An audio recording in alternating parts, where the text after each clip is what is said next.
Hello, and welcome to another newsletter from Construction Programs and Results. I'm Michael Stone, and I will be sharing our newsletter with you. I have a bit of a sore throat this morning, so bear with me if you will in case I cough or sneeze or something as I'm presenting this. One of the problems of getting old. We had the opportunity recently to do another podcast with Dave Sullivan, who is the roofer coach. In this podcast, I talk about how to develop and use your own markup for your business. If you haven't seen this podcast, you should take some time to do so. This information applies to all businesses and is a good short refresher course for those wanting to keep their business profitable. The link to the podcast is below. Please join us. Remember, your copy of our new book, Estimating Construction Profitably, this one right here, is now available to all our clients who want to improve their estimating skills. Improving your estimating improves your profitability every time. Go to our website and get your copy today. Now, our newsletter. Who you listen to matters. Every now and then we wonder if we're still relevant. I know that what we teach still matters. The fundamentals of doing business doesn't change. And we talk about the fundamentals. Excuse me. But as I watch our young people coming into the industry as coaches and consultants, I wonder how much they really know. This article is going to be about what to look for when you're looking for advice on your business, and I want to begin by saying that I am not making a pitch for more coaching clients. I'll turn 81 in a few months and am what some might call semi-retired. My mornings are spent in the office working with clients or catching up on my reading, and my afternoons are spent doing what I want to do.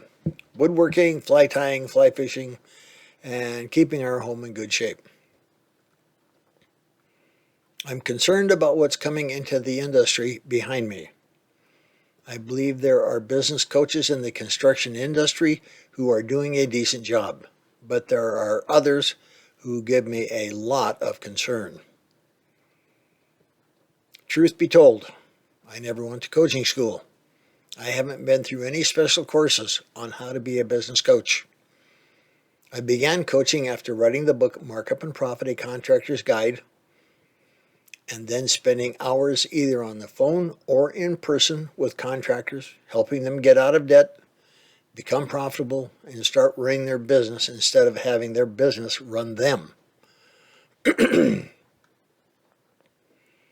I believe there are two different categories of coaches: motivators and problem solvers. Again, I didn't go to any coaching school, so this is my observation only. Problem solver. In construction, you can't have the knowledge needed to solve problems without the experience of doing the work, especially in the residential market. I'm not talking about production issues like how do you put something together problems. I'm talking about people problems. In residential remodeling, you're working in someone else's home. You're a stranger walking into their castle, their sanctuary, their private place. You're also dealing with what is usually their largest financial asset. So, they are heavily invested in the work you're doing. That can bring out the good and the bad in anyone. Add to that mix both employees and specialty contractors on the same job site, and you're facing challenges every day. You don't learn how to handle those issues in the classroom. You learn from experience. A few years back, a friend told us that her son, who had just graduated from college with a degree in business, was going to be a business consultant. Folks, they're out there. Business coaches who learn their answers from a book. It might work in other industries, but it doesn't work in construction, especially if you want or need a problem solver. Motivators. Some coaches are motivators. There's nothing wrong with wanting a coach to motivate you to keep going when things get tough, as long as you know that's what you're paying for up front. Back when I first started coaching, I received a call from a client's wife, and she was furious. Her husband, the contractor, was sleeping in rather than going to work. She was furious with me because I wasn't making sure he got out of bed each morning and went to work. I'm not about to call a business owner and tell them to get out of bed. We solved the problem by refunding their money. Obviously, her expectation of what coaching entailed was different than ours. She was looking for a motivator and hired a problem solver. So I gave their money back. If you're looking for a problem solver and hire a motivator instead, you might not get your money back.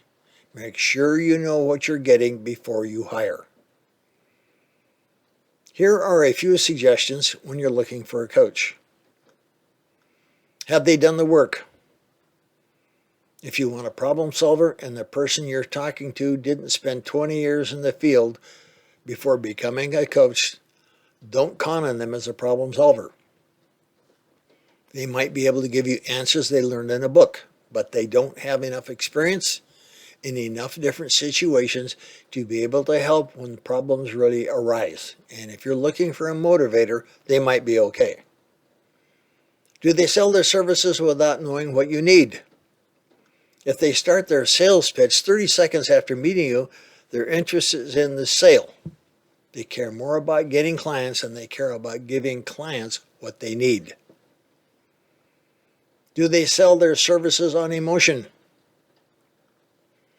Imagine being on a sales call with a married couple and one of them isn't interested in having the work done.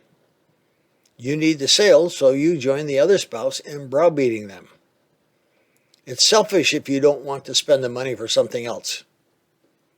Try that again. It's selfish if you want to save the money for something else.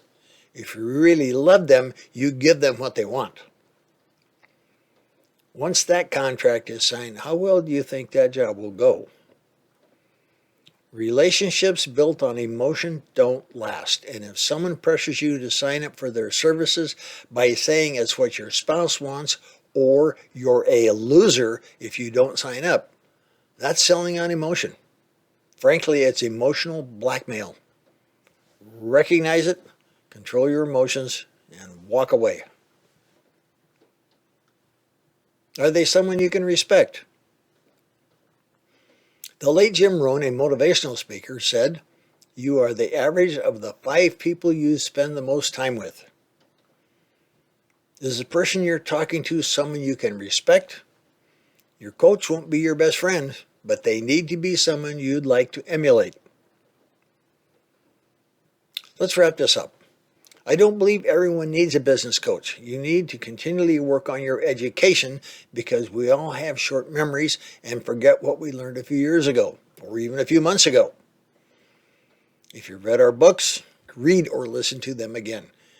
If you've attended our classes, watch them again. Make continual learning a daily habit and your profitability will improve.